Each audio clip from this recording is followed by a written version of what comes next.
Hello and welcome to another episode of Soul Nectar Show, that show where we talk about all things essence, where we gather around the campfire and we share our stories of connection to that which is bigger than us, to that remembrance of who we are and why we came here, and those mystical stories, visions, and experiences that are so fascinating, the insights that we got that led us on a whole new pathway.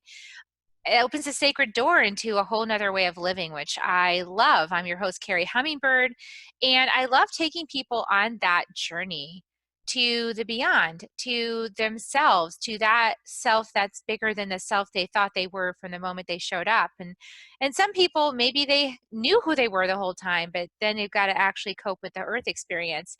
I love helping people with that journey, and I love having conversations with other thought leaders and people who have been on the path and are enough that they can actually guide others, which is a huge feat of resilience and dedication to be able to guide others on this path. And so today I'm really delighted to welcome Julianne Vaccaro to the show. Welcome, Julianne. Thank you so much for having me, Carrie. And it's just so exciting to hear all of the words that you just spoke and what you're bringing to the podcast world. It's gorgeous. So Julianne actually has her own podcast called the Reclamation Project, and I'm excited to be on that show as well. And Julianne helps leaders heal their trauma, come home to their body, and reclaim a life of health, purpose, freedom, and pleasure. She is a somatic sexologist, a holistic health and life coach, and women empowerment mentor. And she's delightful. Just really loved our connection so far. So I'm really excited about hearing about your story and how your medicine has evolved and brought you to this place where you're in service in this way. Yeah, absolutely. Thank you so much for that introduction. So I started out in the health and fitness industry about 8 years ago now. And I always felt this like calling to spirituality and to more purpose and impact. And like so many others, and especially women, had so much hate around my body and my image, and grew up in a family that was always really striving for perfection. My mom was an immigrant, and so I think that a lot of that really carried down into the way that I was kind of like how I experienced the way that I needed to be in the world. Like everything needed to be perfect. And so it was this continuous chase of perfection my whole life, with everything that I did. And when I broke out into the health and fitness industry, it was all really centered around my body and around health. So I started out as a holistic health coach for really all of the wrong reasons, like wanting to fix myself, wanting to be as skinny as possible. I originally started as a fashion and art student, and so was really after that look of the feminine and what society deemed attractive, an attractive female was, and what sexy was, and what all of the media was. And so I was really chasing that when I entered into the holistic health field. And I was very much an extremist. So I would go hardcore into one direction and give it my all. And so I tried every diet under the sun, which was also kind of part of my training as a holistic health coach, which I really loved because it gave me so much experience in all of these different theories and approaches. And so I settled on raw veganism for about 3 years and went totally extreme. And following that raw veganism phase for me, I got diagnosed with really severe adrenal fatigue. And so that taught me all the lessons of, okay, you can eat really clean and you can be super healthy and it might not work for your body. And there's also all of this other stuff that's going on in your life, like relationships that are really contributing to your overall well-being. And then from there, I healed myself from that and then dove into the bodybuilding world. So I took a complete different direction. Gave up all of my holistic practices, went really full force into the bodybuilding, competing in fitness world, which redestroyed everything that I had built previously around a healthy relationship to food and myself. And it was quite rocky to begin with, but it was improving. And then that was what I thought would give me fulfillment and really allow me to step into love with myself. And if I just had this body, right? Like if I just could do this and I can eat the same thing every day for the rest of my life, it's fine if I just have this body. So I competed for about 3 years and totally destroyed my body. I mean, I lost my period for over a year. I had amenorrhea. I developed a whole bunch of food sensitivities and gut issues. I redeveloped adrenal fatigue. All of my eating disorders came back. I was experimenting with so much stuff. And it was like this just mindset of whatever I have to do to be this perfect person, until it got to the point where I just had this moment one day of like, what am I doing this for, and who am I doing this for? And it's never going to be enough. And so I called it quits. I threw in the towel in that career. Was still working in the health and fitness industry. I was teaching boxing and yoga.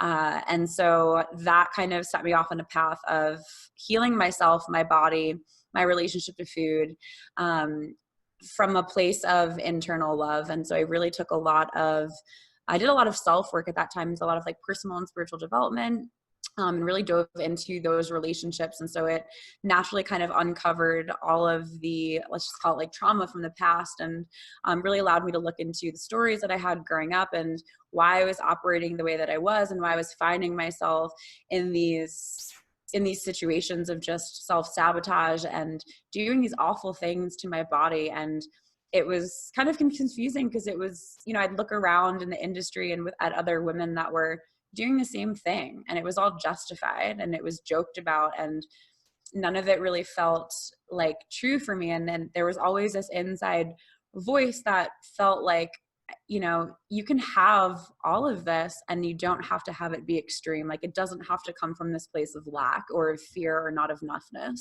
So that chapter was really about rebuilding all of that, and getting to the place that I wanted to be physically with myself, aesthetically, but from a place of love and from a place of wholeness and not sacrifice. So rebalanced out my hormones, learned all about, natural birth control system, methodologies, and rebuilt my gut. I learned how to really intuitively eat for me with a goal in mind without making any of those sacrifices. And then continued to go even further into the personal development space. And, I also found myself in abusive relationships and partnerships over and over and over. And, ones that were ending up in a court system. And it just felt like there was all of these pieces. And so I had one experience with a partner that ended with a lot of sexual trauma in my body. And so that was kind of like the biggest awakening for me, that really forced me to slow down to the point where I just opened up everything from the past. It felt like it was the greatest gift to really look into my childhood and to see all of these different patterns and things that were keeping me in that kind of a cycle with relationships. And so that led me into a really big year of healing, which then led me into a somatic sexology program for my own personal healing. Because what I kept finding was, okay, like it felt like I had done all of the work. Like, it was like, okay, I've done this piece and I did this and I see all the pieces and I've connected the dots and I understand it, but the embodiment piece was really what felt like was lacking. And so it felt like, for me, there was the awareness and the understanding of like all of the traumas and all of the things, but my body would lock up and my body would freeze, and I wasn't able to like fully show up in my fullest expression, even though there was the desire and there was, like behind closed doors, it was fully expressed and it was there. And then you step out into the real world and you would kind of shut off and shut down. And so that again led me into that somatic program, which completely changed my whole life. I feel like that was one of the biggest awakenings that I had around my spirituality and my sexuality, and really bridging the two together, and allowed me to reclaim my goddess and my life of health, freedom, purpose, and pleasure. And it's just grown so much since that point. Wow, that's a powerful journey through your body, through learning from your body. I love that. I find that people learn through different modalities. Like for me, I learned through my emotions. My emotions were like the biggest part of my learning. And the body was a piece too, because, as women, boy, we sure do judge our bodies a lot. There's a lot of conditioning, like societal conditioning around like, what should she look like in order to be sexy? I remember in my former relationship, I had been running, I think I was going to be 40. I wanted to complete a marathon by the time I was 40, and I was doing it because I wanted to complete a marathon. Like I Yeah. just wanted to do it. I wanted to have that goal. And I remember my former partner was like, well, you look great, but you could lose like 10 more pounds. Like, I mean, this was the greatest I had looked in a while after kids and every birth two kids and all of this, and I had been on Weight Watchers and had the yo-yo thing, up to like, 115 and then down again. And, whatever, 215, like really heavy and then back down again. This yo-yo, like 60 pounds at a time, weight loss and gain and weight loss and gain. And what you're saying to me really resonates as true, because when I finally got on my spiritual path and I kind of got into a zone where I was learning to love myself and learning to do things not from judgment or from control or from like the will center, but because I loved myself and it was an expression of love. That was a huge journey for me. I'm still on it, to be honest, but what's shifted is I don't weigh myself. I don't like punish myself for loose clothing, for example. Right now I'm just like, well, I'm putting my focus in other areas. It's okay. I love my body the way it is. I'm relaxed about my body. And I haven't gone crazy. Like, I'm not back up where I was. I don't have those huge yo-yo swings. Like, my swings are like maybe 10 pounds, So I feel like it's more effective when it comes from love too. Yeah, 100%. And I think like you brought up a good point is that we all have different healing modalities. And I found that so much. And I think that for me, the somatic sexological work has been so impactful and something that resonates so much with me because my whole journey was physical. It was something that was always about my body, and it was my outlet. It was my way of relieving stress. It was my way of feeling good about myself. And I find that that's so common with so many women. And I think that often what I hear now and what I personally experienced before doing this work was, lack of embodiment, but also a lot of dissociation. Like, there was, like I said, there was all of this awareness and all of the understanding, but it felt like I was always living my life like I was watching it from a movie. Like, I would walk into your room and I was not in my body looking out of my own eyes. I was viewing it from the outside, judging myself or watching myself. And I remember one time I had an energy healing session with my Reiki healer, and it was exactly that. I remember being in the meditation and like having that moment of like, you're not living your life from your own perspective. You're watching a movie screen. And I find that that's like what's most common with so many women is we experience whatever traumas. And even if we don't necessarily have this really big event, let's say, like we collect it as the collective. And, we've talked about femininity and all of the shifts and things like that. And so I find that it's just so common across the board is there's an unsafety in our body and there's a dissociation. And so we're living from this outside place. Well, I mean, let's face it, as a girl, I mean, I'm 50, so people's experience who are younger than me might be a little different, but I mean, when I got boobs, I was so uncomfortable. Like, I actually remember when they started to form, and I remember it was like fifth grade, and I'm sitting in class, and I was uncomfortably aware that they were there, and that I couldn't like cover them up, and that I was afraid people was looking at them, like I remember being uncomfortable about it then, and then flash forward, to just after, my whole life, like just with that part of my body alone, so uncomfortable with it. And feeling like, okay, well, I like the way they look, or are they in the right proportion to my stomach? Are they in the right proportion to my hips? Or if I weigh too much, then they're not in the right proportion. So I need to lose weight so that they look in the right proportion.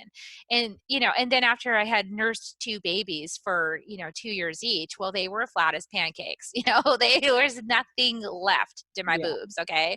So after, like, that was actually my marathon gift to myself, was if I run the marathon, I can have boobs. Like, I could get my boobs done, which is, I did that. I actually, I got them natural. They don't look totally crazy, but I have that. And that was a decision I made before I was spiritually minded.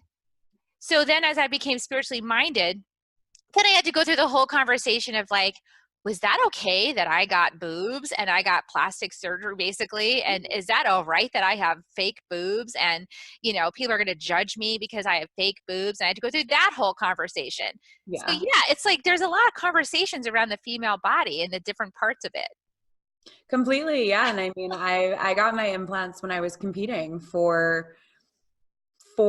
I want to say it wasn't necessarily for competing. It was always something that I desired, but it was absolutely for competing because there was no way that I would have gotten to the pro stage without them. That was a standard. You needed them to be at that level.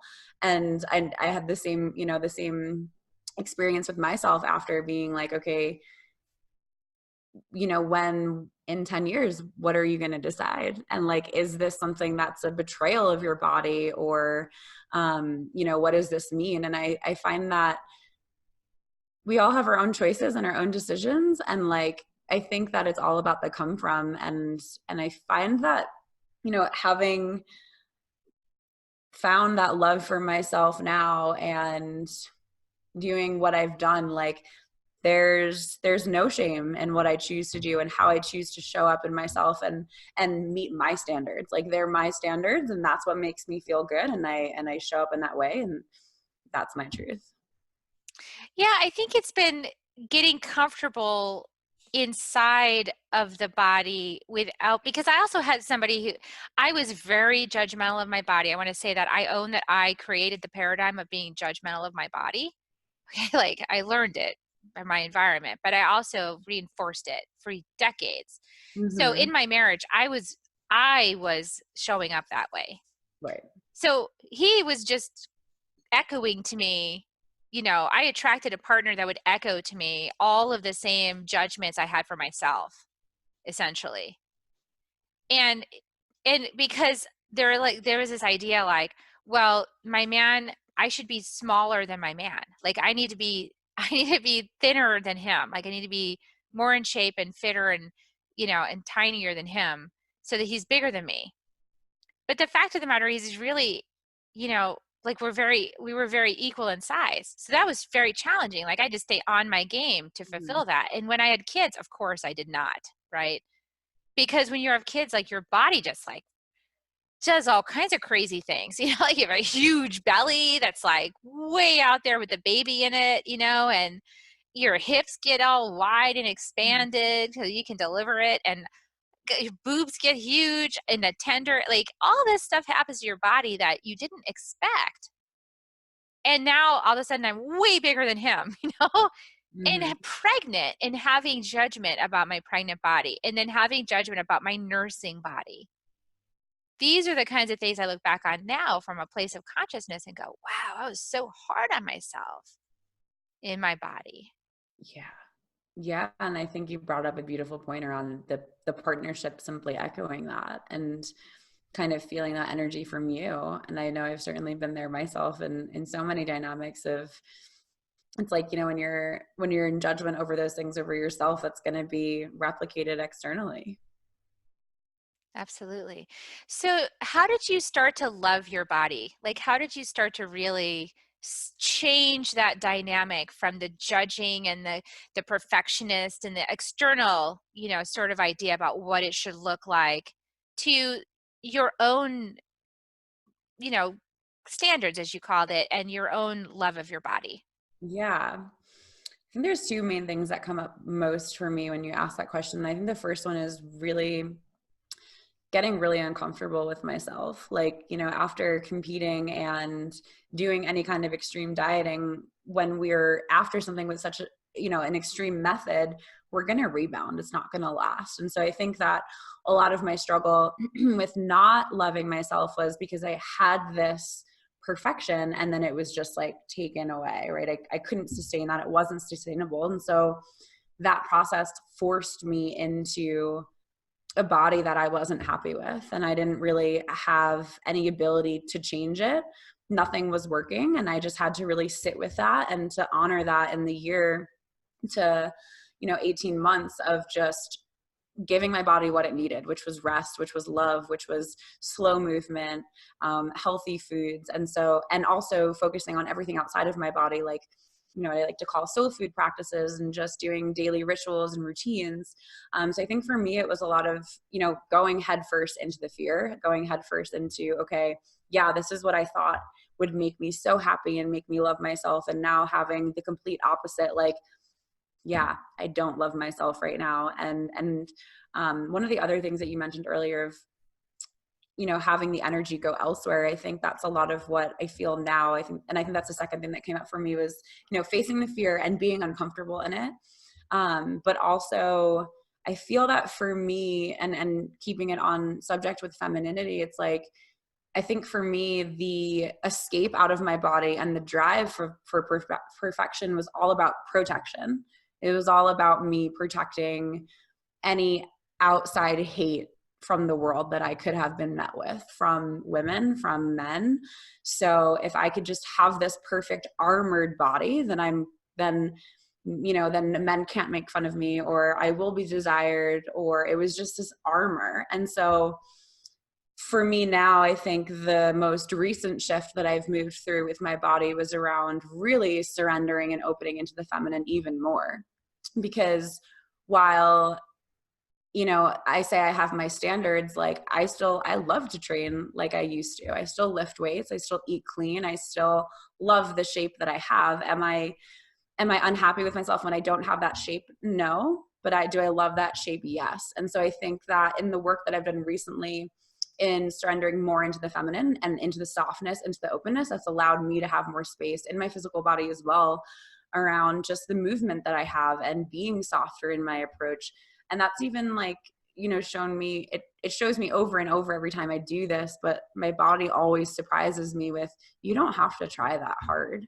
And you don't have to go at this extreme pace to maintain what you've built or whatever. And so I think that in relearning how to love myself, it was a lot of redefining what I believed was the feminine and redefining what I believed was attractive and sexy and desirable. Because for so long, the feminine to me meant weak. The feminine was the way that I judged my mother or whoever that didn't really feel fierce and empowering. And so I had to learn, okay, no, this softness is power. And so softness in my body is a representation of that too. I love that you say that, the softness. And I would also equate the feminine with listening. You know, it's that deep inner listening. And what I found is that before I was trying to control everything. Like I would go to Weight Watchers and count all the little points and do my little chart. And it was a very masculine way of doing it, right? Like, oh, chart, pee, pee, you know, and tracking like, and so how much mental energy is going into my weight loss at that point? Like my whole focus is on what am I putting in my mouth, you know, and then all I can think about is what am I putting in my mouth. With this other approach, it was more like, I want to feel good in my life. I want to feel good in my heart. I want to feel good inside, and that hole in my heart, I want to fill it in. I want to feel really good. And then I'm not really thinking about what I'm eating. Like food is, I have to actually be more intentional with food now to remember to eat, because I'll actually forget because I was Sure. so like excited about everything else that's going on. I'll be like, oh yeah, I have to eat something. Okay. And then now I'm practicing being intentional with my food. So like as I'm with my food, I'm like, okay, you're going to join my colony. So I want to love you before you get in there, you know, Mhm. kind of like that. Or like with my water, I'm not always, I'm 100% with it, but I often like to remember that, put some love in my food and then or eat my food. You know, it's like I'm ingesting love. So these are the things I think about now. And because I think about it that way, I don't find myself in wild fluctuations Yeah. like I used to have, like crazy, because I was depriving myself. I was trying to like deprive myself of the things comfort foods. Now I've actually, this is a really good point. So with the ascension of my body, with my ascension of my spirit and my body, I've had to eliminate certain things from my diet for health reasons, you know, because my body actually, because I work with sacred medicines, I work with sacred tobacco, for example, I use tobacco in healings. Tobacco is difficult on the body. So in order for me to do sacred healings and focus with tobacco, I have to eliminate other toxins from my diet so my body's not overwhelmed by all of the toxins. So for example, alcohol's out. We're done, you know, like alcohol and I, like we've had a long run of things, and part of me loves wine. Like I'm like, but I love wine. I love wine tasting. I love wine. And I love healing. So like I love healing more. Like I love the tobacco more for the healing properties. So I it's not a depriving now. It's more of a like, okay, but I'm stepping into my purpose and that's more meaningful to me. So therefore I can relinquish this other comfort habit. Completely. Yeah. And I think that's a beautiful point, because what I say often with clients, a lot of the clients that I come in initially were a lot of ex-competitors or a lot of ex-athletes. And so even in my own progression, like I mentioned, while I kind of started out in the holistic industry for, let's say, the wrong reasons, I was doing it because I wanted to love myself more. And then that very much switched, and it was all from that place of hate. And so me choosing the healthy things, me choosing the detoxing supplements, me doing the things that I knew were good for me, they felt like a punishment, because Right. it just flipped. And so the me now, and I think the way that I eat and the way that I train, I think even if I was to have done that during competing, I would have felt so deprived and punished, because now it's an honoring of my body, and it that's the way that it should be. And like you said, it's for healing. It's a choice. Like, it's not a punishment for me to not choose to drink alcohol, or for me not to go out at night. It's not like I'm missing out. I'm choosing something different. And like you said, in alignment with our purpose. Yeah, alignment with something greater. That to me was always been the key of any sort of addictive behavior of mine, has been aligning to something greater and filling up my cup. Because if my cup is full, I'm good. If my cup is full, I, I can be resilient through a whole lot of things that happen that would upset people. You know, I can be very resilient with those things happening. And if my cup is not full and it's getting a little drained, or I'm feeling less than, then I start to have some of those things creep back in, the thoughts, or the feelings inside of me. And I go, oh, wait a second, I'm not resting enough. I'm not taking enough time for myself, or I need to be more nurturing, or I need to dance. I just need to dance today, or I just need to paint or do something fun, like it's that sort of filling up my cup that helps me to be resilient with these, with even honoring my body, with even honoring what I know is good for me. Never mind goals, goals are great, but honoring yourself and your health is like very important, and paying attention and listening. Yeah, absolutely. And I just bringing it back to that piece of listening. I mean, I think in this world and with food and nutrition, we're told the way that it should be, and we're being taught not to listen to ourselves over and over, and we're being fed information that, yes, may be useful for you, but it may not be. And so we've just been told over and over, like, you cannot trust yourself, you cannot trust your body, and you need to follow these other things. And so we've just outsourced all of this power that we really do have within us, and this intuition that we have, especially as women, to tap into what our bodies need. And I think often, if we just relax and find that stillness, like you said, listen, we can hear what we need, and we can bring ourselves out of that like fight, flight, or freeze response, and really be able to relax and come back into that place of calm, and know what it is that we need, rather than looking externally. Rather than looking outside. Yeah, really trusting your own intuition and listening deep inside yourself, which is the feminine. And we're making a shift from the masculine and the feminine overall right now, as a whole planet, as a humanity. We're shifting into the age of Aquarius. We're shifting into more of that divine feminine energy that's really about tuning inside, really listening deeper, into the expansive you, rather than the mind, which wants to, like have these set, like it's 1 2 3 4 5, and it's it's in a straight line.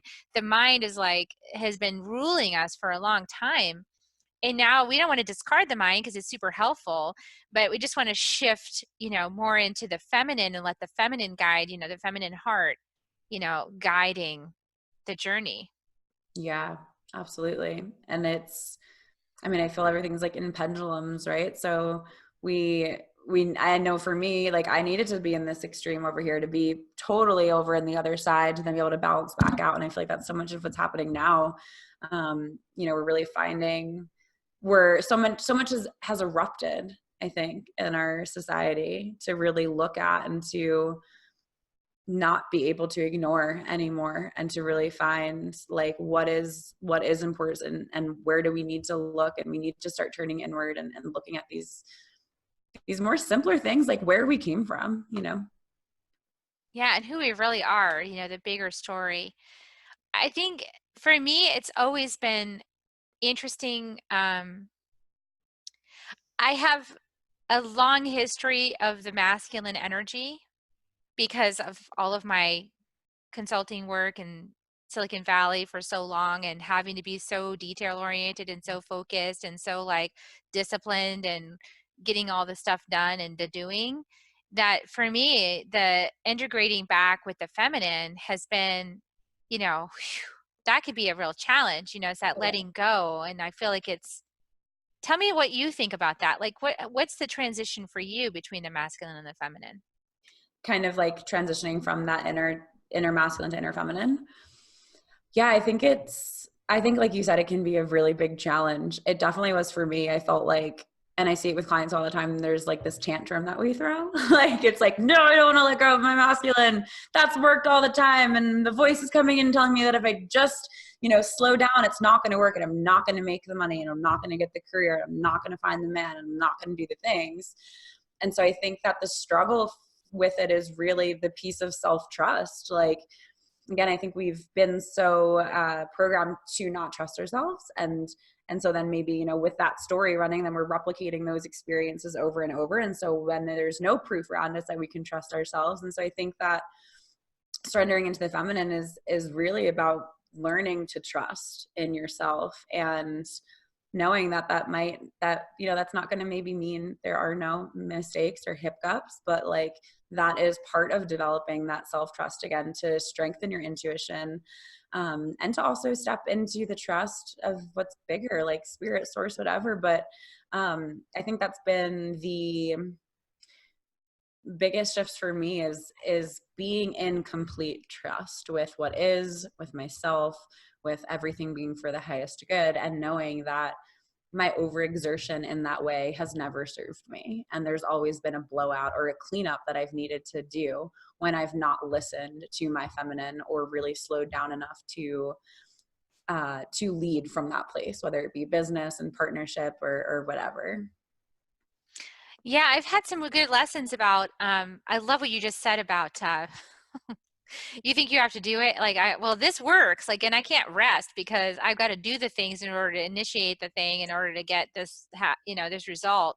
And I still go in that little monkey pattern.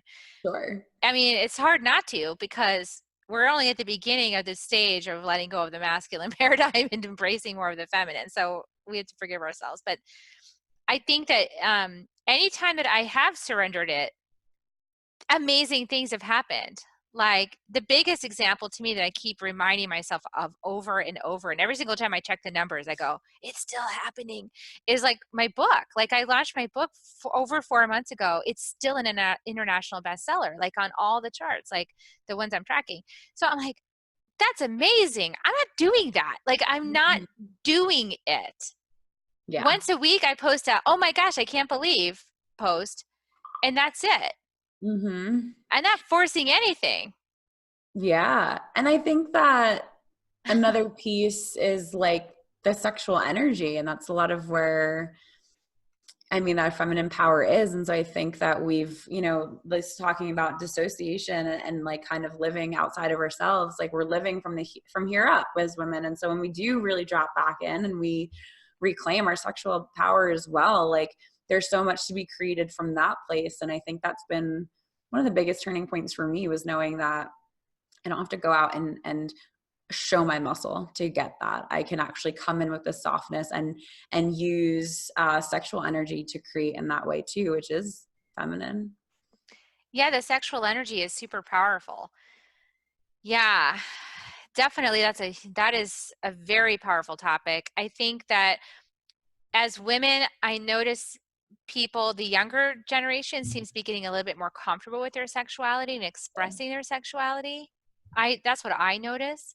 I Mm-hmm. think my generation, I still notice a lot of people that are bottling it up or not expressing it. but maybe that's just because we're in a different spot. I didn't, I mean, I had kind of like the explosion of sexual energy at like 40, what was I, 40, I can't remember, 48 or something like that. No, 42, 42. That was before my whole journey.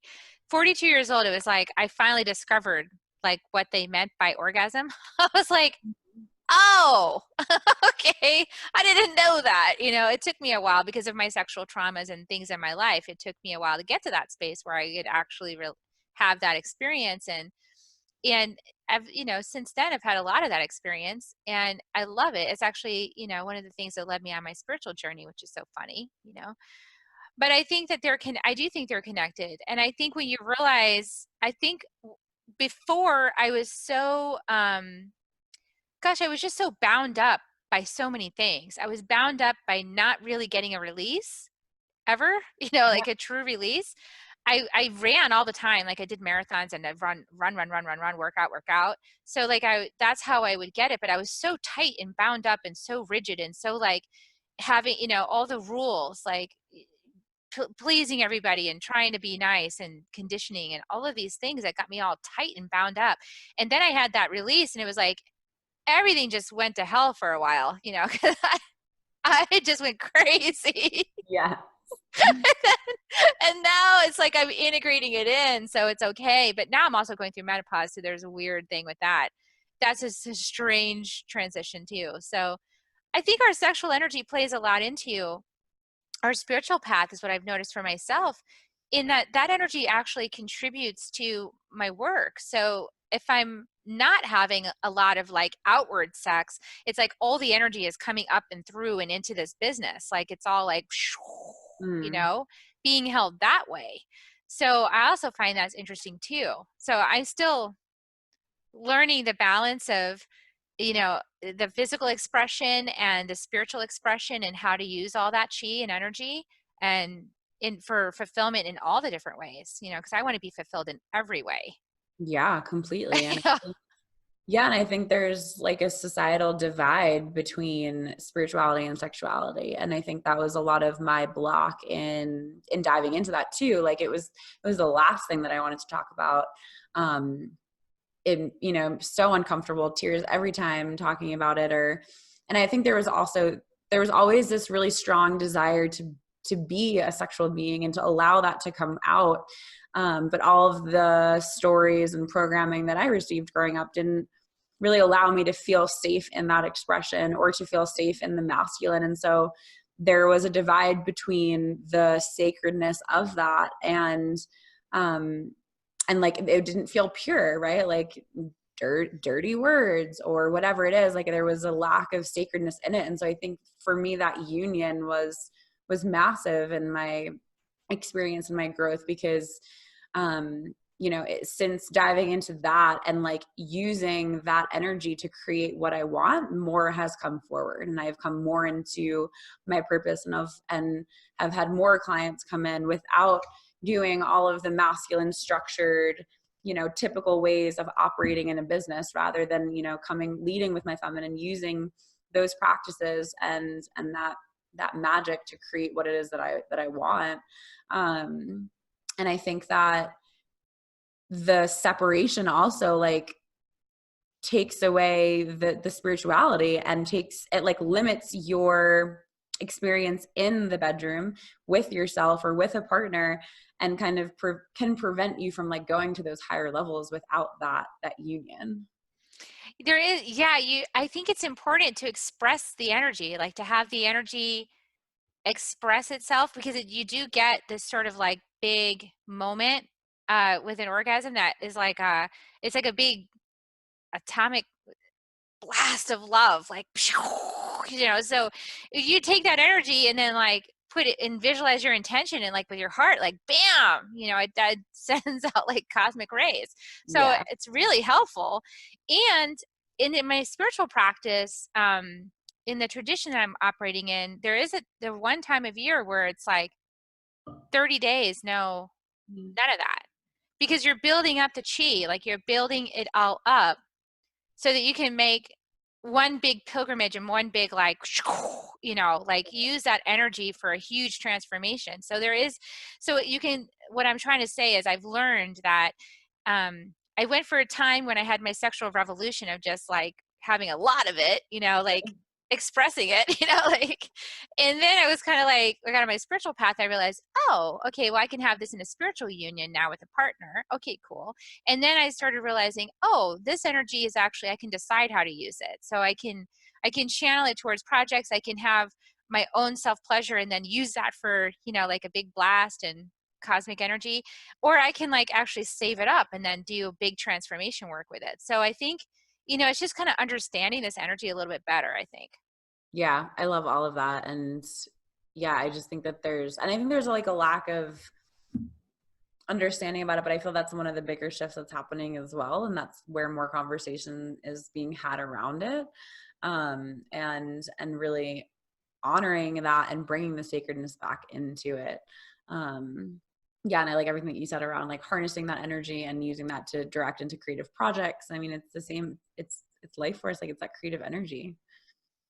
Yeah, and it opens up our heart to, when we can relax into that space, our heart's open. And Yeah, it helps me get out of my brain. You know, totally. this thing has been such a challenge this lifetime. Anyway, my biggest teacher, this thing that just talks and talks. But luckily it's way more quiet than it ever was through these spiritual practices. It's awesome. Absolutely. Yeah. And I feel like, activating, having that sexual awakening and activating that, I feel like allows for more of your voice to come through. And like you said, your heart to become more open, and there's such a direct link there. There's also a relaxing, a surrendering, and it makes it feel safe. And one of the big things that I think that people don't let go, at least for myself, I know that one of the big reasons that keeps me from letting go, of the masculine and the doing is like the underlying security. Am I safe? Yeah. Am I protected? Am I held? Is it going to happen without me doing it? Am I all right? Mm-hmm. And the orgasm actually relaxes all that, like the root chakra and all those areas down there just goes, shoo, you're Yeah. fine. Like a lazy cat in the sun. And Yeah. the lazy cat in the sun is like the perfect place to create from. That's Mhm. the space to create. Well, yeah, it's like, I mean, being in that energy, you're just like complete stillness, complete. I feel like laughter is always what comes through. You're just like, oh God, everything's freaking fine. Everything's fine. What was I worrying about? Yeah, like it's fine. It's so It's all good. fine. Yeah, I feel like that path is like so much of the journey and the evolution of it, of like major awakening, and then like you said, a lot of expression, and then kind of that pendulum, right? And then coming back into, okay, how can I harness this, and really, find my balance and choose to use this for what I'm wanting to create or experience. Exactly. Gorgeous. Yeah. What a good conversation. I'm way more comfortable with that conversation now than I had been, in years previous. And I think it's just Mhm. because, as I get more comfortable with my own sexuality and my own energy and my own understanding of who I am, and those conversations get easier to have, we're undomesticating ourselves and others through these conversations, like Yes. Yes. there's nothing shameful about your sexuality. Your parts are beautiful, like Mhm. they Mhm. have a function. And it's a Yeah. beautiful function. Yeah, like they said, undomesticate, like just all the deprogramming. I just finished the last training weekend for my somatic sexological practitioner program, and like I think the whole time it was like, if you only knew, like if anyone only knew what was happening in these weekends. But like going back into the real world, I was just kind of had a lot of like, how do I be back in the real world when you've like experienced all of this deprogramming and all of this, like this is just normal, and like this feels like the truth. And then going back into the real world, it's like relationship agreements and like all of these things, and I'm like, this is so different. So different. Yeah, it is. It's blending. Yeah, we're merging, we're unifying, we're merging. And so we still are bridging.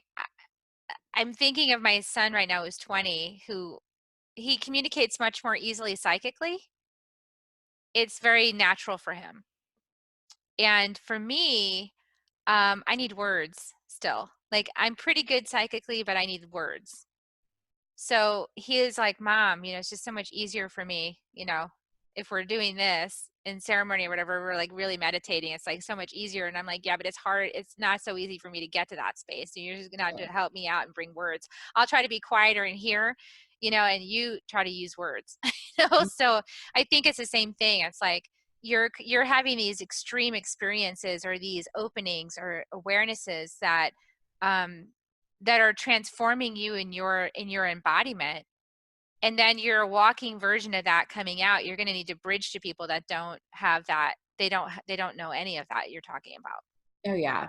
A lot of bridging. A lot of bridging. Rings true for sure. Yeah, and you could be a walking embodiment. A lot of, like, 90% of communication is nonverbal. So psychic and body and energy, and so it's just, that 10% of words that could really help build a good bridge. Yeah, and it feels like an honor to have been so fortunate to have experienced that and all the things that I have thus far, to be able to go out into the world and to talk about it, and like have built my business in the way that I did, like on social media, and kind of be more of like mainstream, and now to go this completely not other direction. I think it was the path the whole time, but to actually allow myself to fully surrender into that, and to feel like a part of that bridge has been really it feels like such an honor, and so much gratitude for that. That's beautiful. Well, how do people get started with you to learn about these things? Sure. So I have a couple of different programs. I founded the Goddess Approach with which is my 5-phase proven methodology. I have a couple of programs in there. So I have an entry level 6-week gut healing program, and then above that is Goddess Initiative, which is all about healing the relationship that you have with yourself, body, and food. So a lot of gut health, hormone health, intuitive eating, mindset mastery, and then that you get into Goddess Reclamation, which is really the next level with spiritual psychology, somatic sexology, learning, going deeper into your childhood, your past, into your core wounds, really bringing in that pleasure component, learning about your body in that way, the energies. And then the final program is Goddess Embodied, which is the somatic sexological table work that we're doing, like hands-on somatic therapy. That's gorgeous. Wow. Sign me up. Sounds awesome. I love it. I want to be fully embodied in my feminine. So, and check out, and also remember, everybody out there. So I'm going to put all those links down there for ways to get connected with Julianne and to try out her programs and get started with her. And then I'll also put a link to your show, The Reclamation Project, and you guys can check that out. Like and subscribe to that, because that really helps the ratings go up and helps more people find the awesome content that Julianne is producing. And of course, like and subscribe to Soul Nectar Show and this one too. Like, Yeah. give us a 5-star rating, and share it out with your friends who, really, like, this is a sensitive topic, right? So, but you guys listeners, you have some girlfriends who could probably use this information, and some of them won't be open to it and some of them will. So you'll know which ones to share it with to help them open and curious people. Those are our favorite type, right, Julianne? Oh, hell yeah. All Open and curious. where everything's on the table. Yeah, everything's on the table. Awesome. Well, thank you so much for coming on the show. I've really enjoyed this, our conversation. I'm glad that we went some places here that I haven't gone into on my podcast yet. So that was great. Yeah. Thank you so much for having me, Carrie. It was a pleasure. Awesome. So I'd like to give everybody kisses on the way out. Would you like to join me? Absolutely. Okay, so here they come, everybody. Mwah. Love you guys so much, and we'll see you next time on Soul Nectar Show. Bye for now.